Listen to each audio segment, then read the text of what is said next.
You cannot let a fear of failure or a fear of comparison or a fear of judgment stop you from doing what's going to make you great. You cannot succeed without this risk of failure.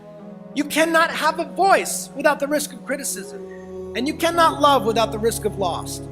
You must go out and you must take these risks. Everything I'm truly proud of in this life has been a terrifying prospect to me. From my first play, to hosting Saturday Night Live, to getting married, to being a father, to speaking to you today.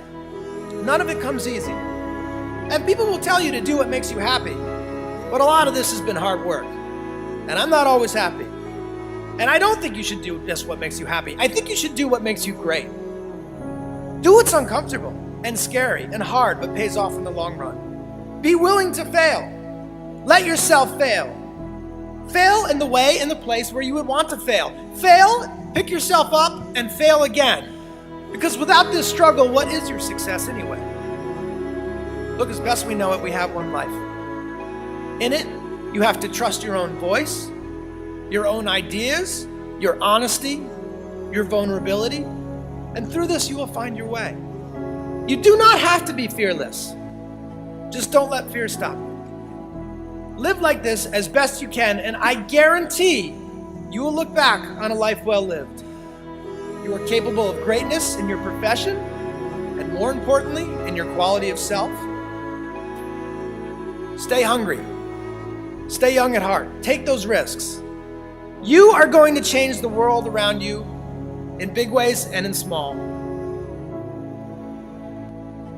When you are struggling and you start thinking about giving up, I want you to remember something that my husband and I have talked about since we first started this journey nearly a decade ago. Something that has carried us through every moment in this White House, in every moment of our lives. And that is the power of hope. The belief that something better is always possible if you're willing to work for it and fight for it. It is our fundamental belief in the power of hope that has allowed us to rise above the voices of doubt and division, of anger and fear that we have faced in our own lives and in the life of this country. Our hope that if we work hard enough and believe in ourselves, then we can be whatever we dream, regardless of the limitations that others may place on us. The hope that when people see us for who we truly are, maybe, just maybe, they too will be inspired to rise to their best possible selves. Shoot, it's the hope of my folks like my dad. Got up every day, do his job at the city water plant. The hope that one day his kids would go to college and have opportunities he never dreamed of. That's the kind of hope that every single one of us, politicians, parents, preachers, all of us, need to be providing for our young people. Because that is what moves this country forward every single day. Our hope for the future and the hard work that hope inspires. Want our young people to know that they matter, that they belong. So don't be afraid. You hear me? Young people, don't be afraid. Be focused. Be determined. Be hopeful. Be empowered. Empower yourselves with a good education. Then get out there and use that education to build a country worthy of your boundless promise. Lead by example with hope, never fear. Everything I've ever done started with a fear. My walking out on stage, that starts with the fear. When Oprah came and got me for this life class, I told her, I said, boy, this is like a stand-up appearance for me. I'm back there sweating, I don't want to talk to nobody. I have to overcome fear all the time. When I wrote my book, I was afraid. When they told me we wanted you to be a game show host, I'd never done that, I was afraid. When they said, we want you to do a talk show, I was afraid. I have to overcome fear all the time. But the best way for me to overcome fear is the dream has to be bigger than the fear. That's the only way you turn around and run at it.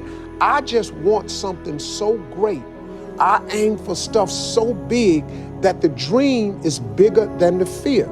Look at it like this, man. If you don't ever go for this, would it be better for you to face the fear or just deal with the fact that you just never gave it a shot? You know, if you don't surround yourself with other dreamers, here's what I know. If 9 of your friends are broke, you're going to be the 10th one. If 7 of your friends smoke, you're going to be number 8. If you stay with that circle of friends, you've got to surround yourself with like-minded people. See, stop telling your big dreams to small-minded people.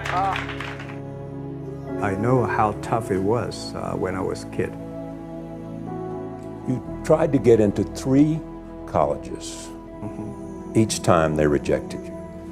No, I tried. There's an examination that young people, if you want to go university, you have to take the examinations. So I failed 3 times. Right. But a lot of fail. I failed for funny things that I failed a key primary school test for 2 times, and I failed 3 times for the middle schools, and you will never believe in Hangzhou, my city, there's only 1 middle school that lasts only 1 year. It was changed from primary school to middle school because our graduates of our school, no middle school accept us because we were too bad. What effect did it have, though, being rejected? Well, I think we have to get used to it. We're not that good. Even today, we still have a lot of people reject us. When I graduate from universities, and before for 3 years I tried to fill in the universities. So I applied jobs for 30 times, got rejected. I went for a police, they said, no, you're not good. When KFC came to China, come to my city, 24 people went for the job. 23 people were accepted. I was the only one guy. And we went for police. 5 people, 4 of them accepted. I was the only guy that I received it. I applied for Harvard for 10 times, rejected. There's something I want to tell you about the stress and how we have to look at stress, okay? And I think it's an important thing because many people have told me from my lectures it's the one thing they remember, okay?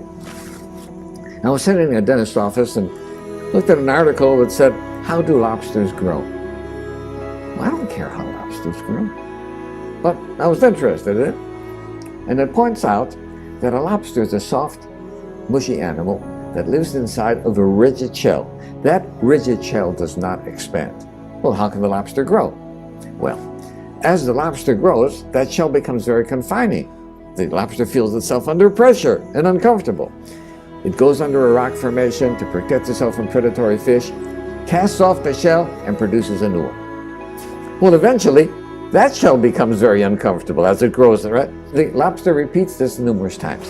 The stimulus for the lobster to be able to grow is that it feels uncomfortable. If lobsters had doctors, they would never grow, because as soon as the lobster feels uncomfortable, goes to the doctor, gets a Valium, gets a Percocet, feels fine, never gets off its shell.